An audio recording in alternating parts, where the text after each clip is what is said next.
Hello friends, आज हम लोग स्टार्ट करेंगे comparison test and P series. तो फर्स्ट हम लोग को वर्ड से ही क्लियर हो रहा है कंपैरिजन टेस्ट यानी कंपेयर। कंपेयर का मतलब होता है व्हेन हमारे पास दो चीज़ें होंगी तभी तो हम उनका कंपैरिजन कर पाएंगे। तो उस कंपैरिजन में या तो दोनों चीज़ें इक्वल होंगी या अनइक्वल होंगी। तो अगर अनइक्वल होंगी तो डेफिनेटली एक चीज़ छोटी होगी और एक चीज़ बड़ी होगी। तो सेम कॉन्सेप्ट हमें कंपैरिजन टेस्ट का सीरीज़ के लिए इम्प्लीमेंट करना है। तो पहले हम लोग एक जनरल रूल या जनरल फिनोमिना देख ले रहे हैं। सपोज हमारे पास दो बलून्स हैं, एक छोटा बलून है और एक बड़ा बलून है, और छोटा बलून बड़े बलून के अंदर है, यानी एक इनर बलून है और एक आउटर बलून है। तो अब हम दोनों के बिहेवियर को डिस्कस कर रहे हैं। Suppose outer balloon conversion type का यानी कंप्रेस कर रहे हैं, तो अगर हम आउटर बलून को कंप्रेस करेंगे तो इनर बलून भी कंप्रेस होगा। यानी अगर आउटर बलून कन्वर्जेंट है तो इनर बलून भी क्या होगा, कन्वर्जेंट होगा। अगर आउटर बलून डाइवर्जेंट टाइप का नेचर का यानी फैल रहा है तो we can not say about inner balloon. Similarly अब हम लोग इनर बलून पे डिस्कस करते हैं। अगर हम इनर बलून को कंप्रेस करेंगे तो there is no effect on outer balloon, और अगर मैं इनर बलून को स्प्रेड करूंगी, डाइवर्जेंट टाइप का उसका बिहेवियर होगा, तो आउटर बलून भी डेफिनेटली डाइवर्जेंट टाइप का होगा। तो सेम इस बलून के कॉन्सेप्ट को हम लोग सीरीज पे इम्प्लीमेंट करेंगे। तो for comparison test for series we are starting. Suppose we have two series un and vn, और हम लोग we are assuming that कि un is less than vn, यानी un सीरीज क्या है, छोटी है, और vn सीरीज क्या है, बड़ी है।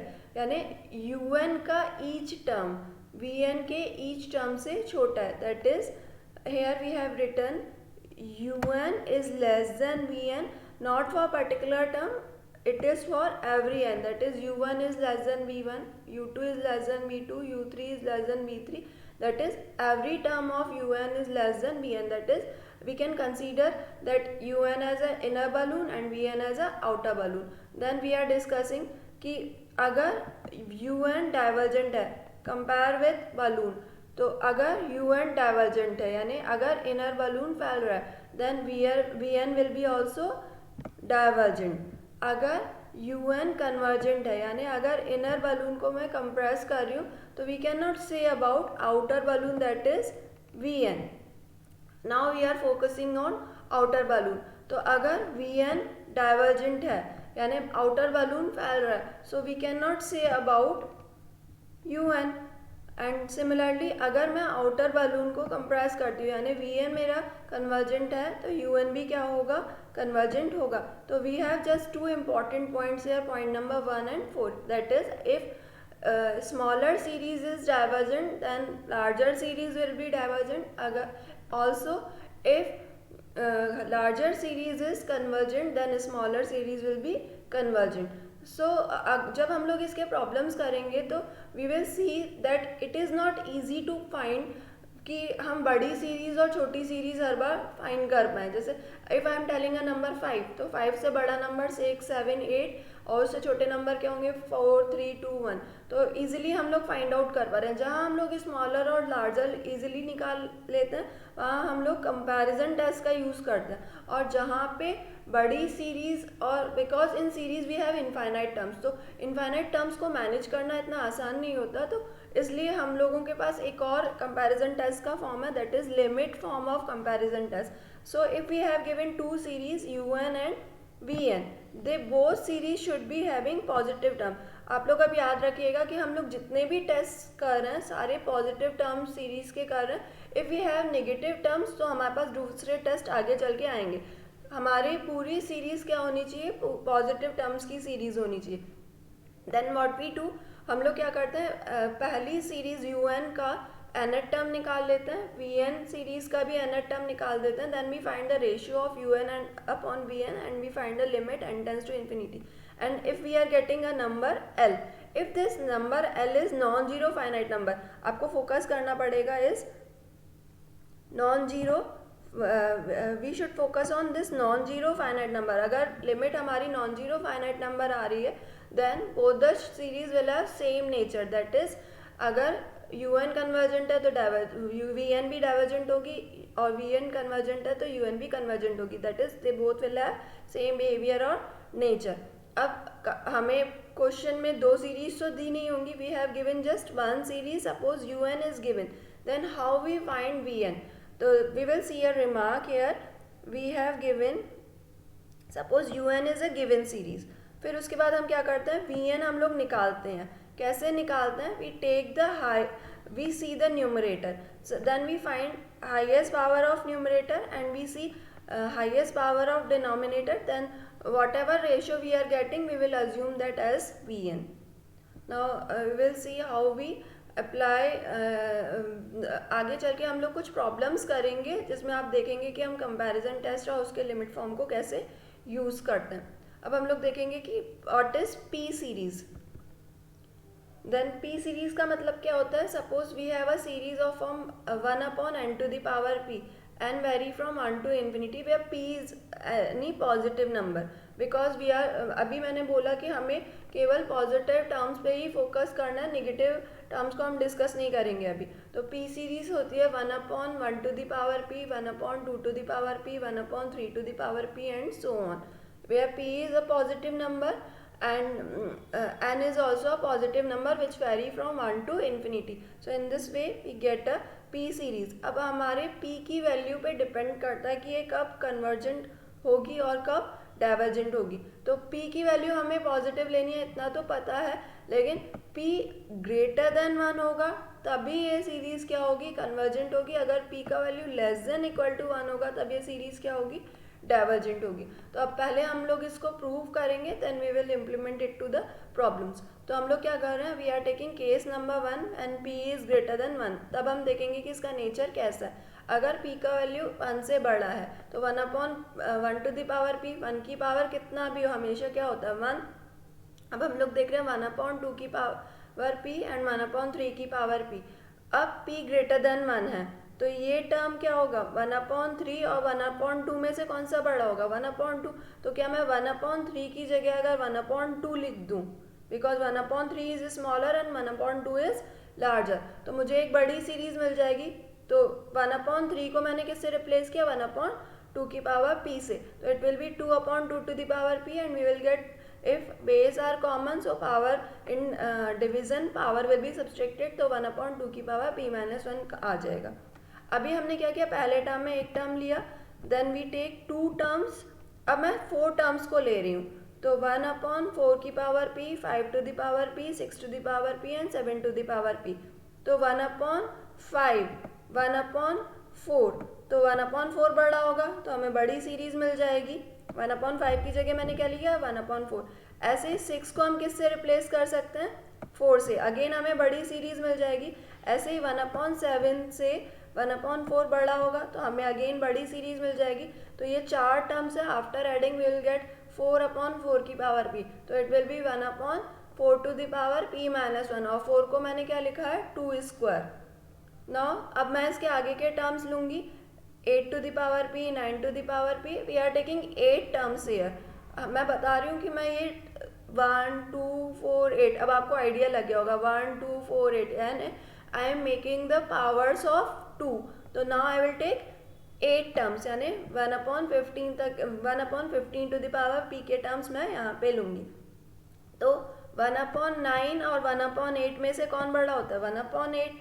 ऐसे ही 1 अपॉन 10 को हम रिप्लेस करेंगे 1 अपॉन 8 से. ऐसे ही 1 अपॉन 15 तक के सारे टर्म्स को मैं किससे रिप्लेस करूँगी 1/8 से. तो ऐसे करके मुझे एक बड़ी सीरीज मिल जाएंगी and it will be 8 upon 8 to the power p and it will be p to the power minus 1 and 8 को मैं क्या लिख दूंगी 2 टू द पावर 3. सिमिलरली आपको आइडिया मिल गया 2 की पावर p माइनस 1, 2 स्क्वायर की पावर p माइनस 1, 2q की power p minus 1 and we will do the process till infinity. तो ये डैश डैश डैश यहाँ पे किसको शो कर रहे हैं इनफाइनाइट को. Then will add all the terms. तो हम LHS को LHS में ऐड करेंगे, RHS को RHS में ऐड करेंगे. तो LHS में हमें क्या मिलेगा 1 अपॉन 1 की पावर p, 1 अपॉन 2 की पावर p, 3 की power p and so on, and this will be a p series which can be denoted by summation n tends to n equals to 1 to infinity 1 upon n to the power p. In left hand side will get 1 upon 2 की power p minus 1, 2 square to the power 2 p minus 1, 1 upon 2q की power p minus 1, which is a which series yesterday that we have read geometrical series. So here we have now two series, one p series and one geometrical series, and here geometrical series क्या है, बड़ी series है। तो अब हम बड़ी series का पहले नेचर देख लेते हैं। तो RHS की सीरीज क्या है, ज्योमेट्रिकल सीरीज है, और वहाँ पे आप common ratio you can see 1/2 की पावर -1 के फॉर्म में ये इंक्रीज हो रहा है। तो हमारा RHS में क्या आ रहा है, एक जो GM या ज्योमेट्रिकल सीरीज बन रही है जिसका कॉमन रेशियो कितना है, 1/2 की पावर p-1, और p का वैल्यू कितना है, ग्रेटर देन 1। अगर p का वैल्यू ग्रेटर देन 1 होगा तो ये टर्म क्या हो जाएगा, 2 से बड़ा हो जाएगा, और 1 को अगर हम 2 से बड़े नंबर से डिवाइड करेंगे तो वो क्वांटिटी क्या होगी, which will be less than 1। तो हमने कल देखा था कि when r is less than 1 तो हमारी ज्योमेट्रिकल सीरीज क्या होती है, when r is less than 1 then our geometrical series is convergent. तो अगर आज हमने कंपैरिजन टेस्ट से क्या देखा कि अगर हमारी बड़ी सीरीज कन्वर्जेंट होती है तो छोटी सीरीज भी क्या होगी, कन्वर्जेंट होगी। तो then for same case our LHS will be convergent by comparison test. तो हमारी ज्योमेट्रिकल सीरीज किससे कन्वर्जेंट हुई, कल वाले टेस्ट से, और हमारी पी सीरीज किससे कन्वर्जेंट हुई, कंपैरिजन टेस्ट से। आपको टेस्ट के नाम मेंशन करने हैं। Now we have case number 2 when p is less than equal to 1। तो अगर p का वैल्यू 1 या 1 से कम है, तो अगर मैं n की पावर p निकालूँ, जैसे suppose we are taking 1/2, so √n is less than n, so n to the power p is less than equal to n, so 1/n is less then 1/n to the power p होगा। अब मैं एक एक करके term ले रही हूँ। तो हम लोग यहाँ से स्टार्ट कर रहे हैं 1 + 1/2 to the power p। तो 1 को मैं 1 ही रहने दूंगी, और 2 की पावर p को इस टेस्ट से हम क्या लिख सकते हैं, 2 की पावर p किससे कम होगा, 1/2 से, तो 1 + 1/2 आ जाएगा। और अगर मैं यहाँ पे 1 को इग्नोर करूँ तो कितना आ जाएगा, 1/2। ऐसे ही 1/3 की पावर p, 1/4 की पावर p ले रहे हैं। तो इसमें हम अगेन फर्स्ट इनइक्वालिटी लगाएंगे तो कितना आ जाएगा, 1/3 1/4, और 1/3 को हम किससे रिप्लेस कर सकते हैं, 1/3 और 1/4 में कौन छोटा होगा, 1/4।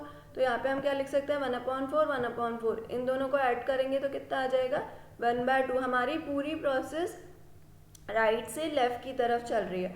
फिर हम 2 टर्म्स लेंगे, 4 टर्म्स लेंगे, 5 की पावर p, 6 की पावर p, 7 की पावर p, 8 की पावर p। तो इसको हम क्या लिख सकते हैं, बाय फर्स्ट इनइक्वालिटी 5 6 7 और 8। 5 6 7 8 को हम किससे रिप्लेस कर सकते हैं, सारे टर्म्स को मैं 1/8 से रिप्लेस कर दूंगी, because 1/8 is less then 1/5, 1/8 is less then 1/6, 1/8 is less then 1/7। तो सारे टर्म 1/8 से रिप्लेस हो जाएंगे और हमें क्या मिल जाएगा, 4/8 which is also equal to 1/2। So हम लोग अगेन इस प्रोसेस को इनफाइनाइटली रिपीट करेंगे और सारे टर्म्स को एडअप कर देंगे। तो हमारे LHS में क्या आ रहा है, 1/2 1/2 1/2 एंड सो ऑन, और RHS में क्या आएगा, 1 + 1/2 की पावर p, 3 की पावर p, 4 की power p and so on. तो हमारे RHS में अब क्या आ गया, this is a p series, और LHS में क्या आ रहा है, केवल 1/2 1/2 1/2। तो अब मैं पहले LHS पे फोकस करती हूँ। LHS क्या है, मेरी एक ज्योमेट्रिकल सीरीज है, और हर बार अगर आप देखो तो कॉमन रेशियो कितना आ रहा है, 1/2 1/2 1/2। तो कॉमन रेशियो का वैल्यू, r का वैल्यू यहाँ पे कितना है, 1। तो अगर कॉमन रेशियो का वैल्यू 1 होता है तो कल हम लोगों ने डिस्कस किया था in geometrical series when r is equal to 1, तो सीरीज का नेचर क्या होगा, डाइवर्जेंट होगा। और आज हमने कंपैरिजन टेस्ट से क्या सीखा कि अगर हमारी छोटी सीरीज डाइवर्जेंट होती है, यानी अगर इनर बलून फैलता है तो आउटर बलून भी फैलेगा। तो अगर हमारी छोटी सीरीज डाइवर्जेंट है तो बड़ी सीरीज भी क्या होगी, डाइवर्जेंट होगी। तो बाय कंपैरिजन टेस्ट हम क्या बोल सकते हैं कि हमारी पी सीरीज भी क्या है, डाइवर्जेंट टाइप के नेचर की है, एंड हमारा पी का वैल्यू लेस देन 1 है। तो हम लोग एक बार फिर से पी सीरीज को रिकॉल कर लेते हैं। यानी अगर हमारे पी सीरीज हमारी फॉर्म का है, तो अगर पी ग्रेटर देन 1 है तो हमारी सीरीज कन्वर्जेंट होगी, और p less than equal to 1 है तो हमारी सीरीज क्या होगी, डाइवर्जेंट होगी। तो आगे चल के आगे की वीडियोस में हम इससे इन सारे रेशियो टेस्ट आगे चल के हम लोग पी सीरीज़ के, कंपैरिजन टेस्ट के, ज्योमेट्रिकल सीरीज़ के और लिमिट फॉर्म के प्रॉब्लम्स आगे की वीडियोस में करेंगे। तो अगर आपको ये वीडियो समझ में आया तो आप इसे लाइक, शेयर या सब्सक्राइब कर सकते हैं।